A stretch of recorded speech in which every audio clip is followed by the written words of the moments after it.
আসসালামু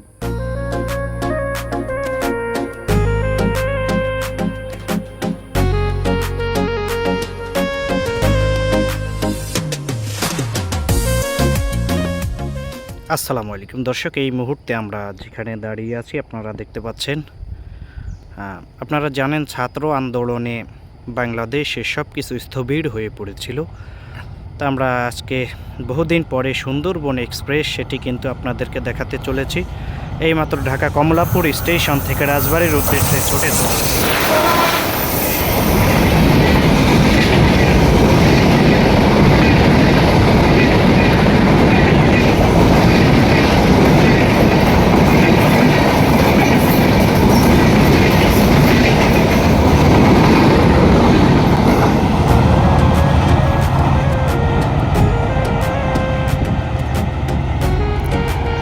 দর্শক, দুর্দান্ত গতিতে এইমাত্র ট্রেনটি চলে গেল রাজবাড়ির উদ্দেশ্যে। ঢাকা কমলাপুর স্টেশন থেকে ছেড়ে এসেছে সেটি মূলত দীর্ঘদিন পরে আপনাদের মাঝে আমরা তুলে ধরলাম। আর আমরা যেখানে দাঁড়িয়ে রয়েছি আপনারা দেখতে পাচ্ছেন আসলে এখানকার যে অপরূপ সৌন্দর্য, আর তার পাশেই কিন্তু রয়েছে আসলে অসাধারণ একটি ঐতিহাসিক রাজপ্রাসাদ, যেটি ব্রিটিশ আমলের ব্রিটিশ রাজারা ব্যবহার করেছিলেন। তার সামনেই কিন্তু এই রেল লাইনটি। আসলে এখানকার যে অপরূপ সৌন্দর্য সেটি আজকে আমরা আপনার মাঝে তুলে ধরলাম।